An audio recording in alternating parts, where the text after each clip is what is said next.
wabarakatuh. Hai teman-teman semua, sebelumnya izin memperkenalkan diri. Nama saya Linda Erviana dengan NPM 223110064 kelas 6D. Di sini saya akan memaparkan tentang materi pembuatan produk steril dengan dosen pengampu Bapak Apoteker Isbiantoro SSI MKM. Definisi dari produk steril sendiri adalah bentuk sediaan obat dalam bentuk terbagi-bagi yang bebas dari mikroorganisme hidup. Lalu apa saja yang termasuk sediaan steril? Yaitu preparat atau sediaan parenteral atau obat suntik, preparat untuk mata, dan preparat irigasi, misalnya infus. Lalu sesuai dengan CPOB, produk steril dibuat dengan persyaratan khusus. Apa sih tujuannya?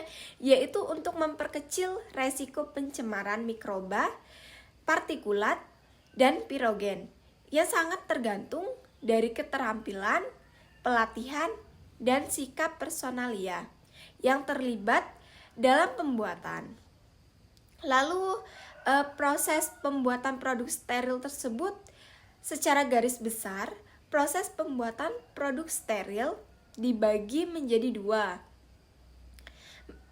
dua kategori. Yang pertama yaitu produk disterilkan dalam wadah akhir, sterilisasi akhir atau post sterilization. Lalu yang kedua produk diproses secara aseptis pada sebagian atau semua tahap atau aseptic processing. Lalu jaminan terbesarnya yaitu sterilisasi akhir, jaminan aseptic processing media fill. Lalu ada beberapa sumber-sumber kontaminasi, yaitu yang pertama ada lingkungan atau udara, personel, mesin atau peralatan.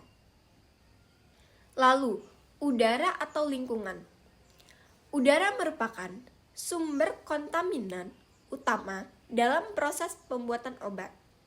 Sehingga di dalam CPOB diatur adanya syarat ruangan. Lalu kualitas produk sangat dipengaruhi oleh kualitas udara yang ada. Persyaratan HVAC dalam proses pembuatan obat diatur sangat ketat dalam CPOB. Lalu yang kedua, manusia atau personel. Dapat lebih dari 200 jenis spesies bakteri yang berbeda yang ditemukan yang berhubungan dengan manusia. Bakteri-bakteri tersebut ditemukan di usus halus, mata, hidung, mulut, rambut, dan kulit. Kulit manusia dapat mengandung 1000 mikroba. Lalu yang ketiga ada mesin dan peralatan.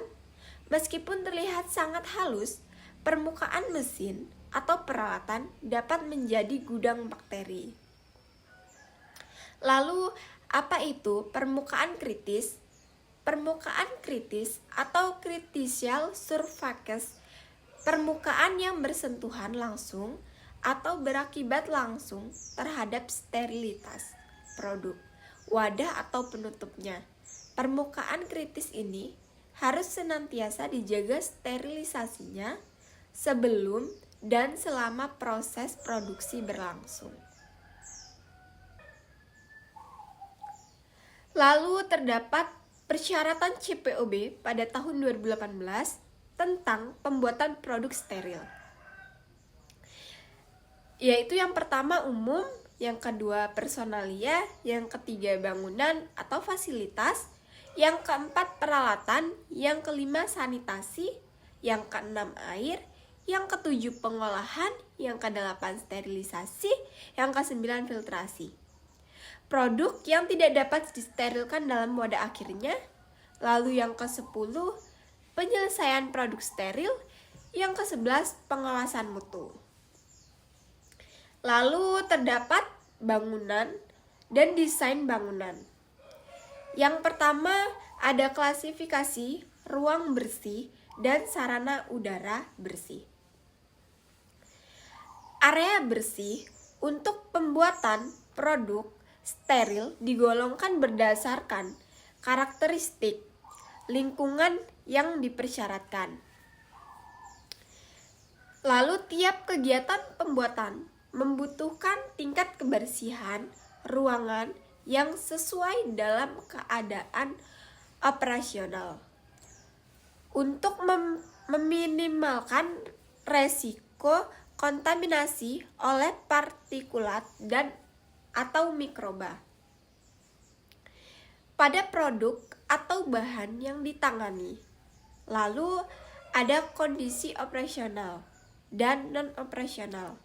Hendaklah ditetapkan untuk tiap ruangan bersih.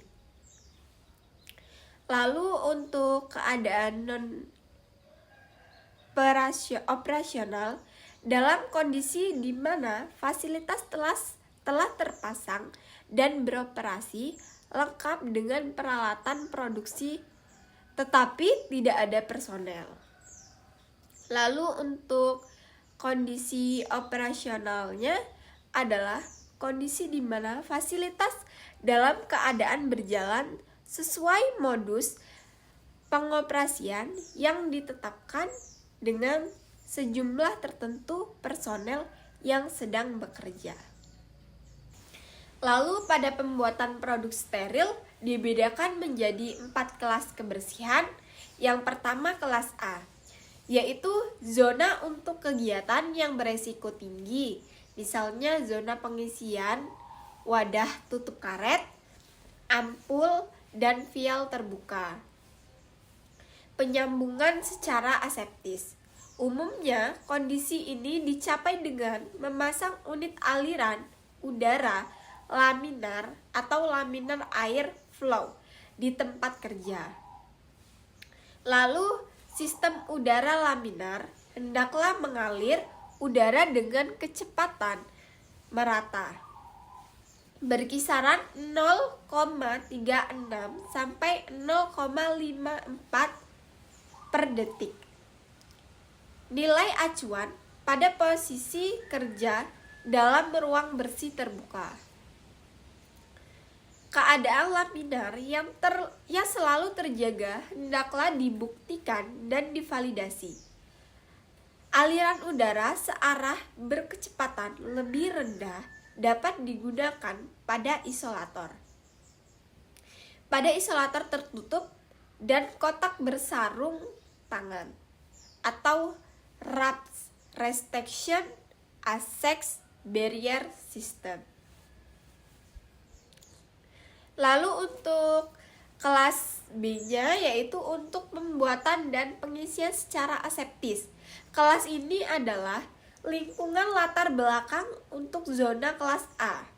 Dan untuk kelas C dan D-nya yaitu area bersih untuk melakukan tahap proses pembuatan yang mengandung resiko lebih rendah. Lalu terdapat prinsip desain, yaitu semua bangunan, fasilitas hendaklah sedapat mungkin didesain untuk mencegah personil yang melakukan pengawasan atau pengendalian masuk bila diperlukan. Area kelas A atau B hendaklah sehingga semua kegiatan dapat diamati dari luar. Lalu untuk konstruksi bangunan standar. Konstruksi bangunan untuk suatu ruang bersih atau clean room lebih tinggi dari bangunan lain. Bahan konstruksi yang dapat digunakan berbeda dengan yang digunakan untuk ruang lain. Antara lain yaitu ruang bersih dibangun dengan struktur kedap udara. Permukaan ruang atau bagian dalam harus licin, mudah dibersihkan, dan disanitasi. Di dalam ruangan bersih, clean room, semua permukaan bangunan yang terpapar ke lingkungan hendaklah yaitu tahan atau kedap air tidak retak atau berpori, tidak melepas serat dan mengakumulasi partikel, debu, mikroba, tidak terdapat celah-celah yang sulit dibersihkan, Peralatan yang tidak diperlukan: lemari, perabot, berlaci, rak, window ledges. Hindarkan pintu dorong, plafon, semu flashing ceiling, dilapisi rapat atau sealant. Ketentuan sistem pipa. Sedapat mungkin, pipa dan saluran udara ductwork dipasang di luar atau di kotak pembungkus. Instalasi pipa dan saluran duct yang tepat, tidak berlekuk atau berlubang, ujung pipa tertutup rapat atau sealant. Tahan terhadap korosi dan zat kimia lain. Tahan terhadap stres fisik atau suhu tekanan. Hindarkan penggunaan bahan sambungan yang tidak sesuai atau pas sambungan berulir. Lalu isi pipa tidak tergenang atau completely drainable. Label identitas isi pipa dan arah alir. Lalu klasifikasi ruang bersih dan sarana udara bersih. Ruang bersih dan sarana bersih udara bersih dinyatakan terkualifikasi setelah didapat hasil yang stabil dan memenuhi persyaratan selama 5 hari berturut-turut pada kondisi non-operasional. Lalu, untuk tujuan klasifikasi, hendaklah dipakai alat penghitung partikel portable dengan selang pendek untuk pengambilan sampel. Karena akan terjadi presipitasi yang tinggi dari partikel lebih dari 5,0. Apabila menggunakan sistem pengambilan sampel dari jarak jauh yang menggunakan selang yang panjang pada sistem aliran udara unidireksional, hendaklah digunakan sampel heat isokinetis. Lalu ada airflow test. Airflow test digunakan untuk mengukur kecepatan keseragaman aliran udara dan tingkat jumlah pasokan udara. Pengukuran distribusi kecepatan aliran udara ini diperlukan dalam ruang aliran udara searah atau UDAF atau LAF dan jumlah pasokan udara untuk non-LAF. Laju atau kecepatan aliran udara, pasokan atau volume udara yang disuplai ke instalasi bersih per unit atau per waktu juga dapat digunakan untuk menentukan air change. Lalu laju atau kecepatan aliran udara diukur di hilir filter akhir atau di saluran pasokan udara. Kedua metode ini mengendalikan pengukuran kecepatan udara yang melewati area diketahui. Ruang ganti pakaian. Sistem tata udara disesuaikan dengan kelas kebersihan. Dialiri udara tersaring secara efektif, didesain sebagai airlock atau sistem interlock untuk pintu masuk atau keluar. Sistem peringatan atau alarm visual atau audio. Rekomendasi ruang terpisah untuk jalur masuk dan jalur keluar ruang bersih. Tersedia fasilitas pembersihan dan sanitasi tangan. Personil.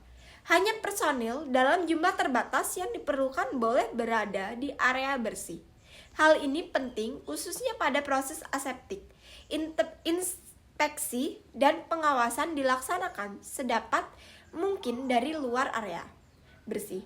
Personil yang bekerja di area bersih dan steril dipilih secara seksama untuk memastikan bahwa mereka dapat diandalkan untuk bekerja dengan penuh disiplin dan tidak mengidap suatu penyakit atau dalam kondisi kesehatan yang dapat menimbulkan bahaya pencemaran mikrobiologis terhadap produk.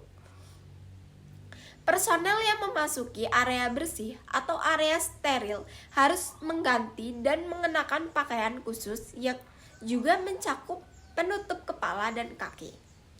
Pakaian ini tidak boleh melepas serat atau bahan partikulat dan hendaklah mampu menahan partikel yang dilepaskan oleh tubuh.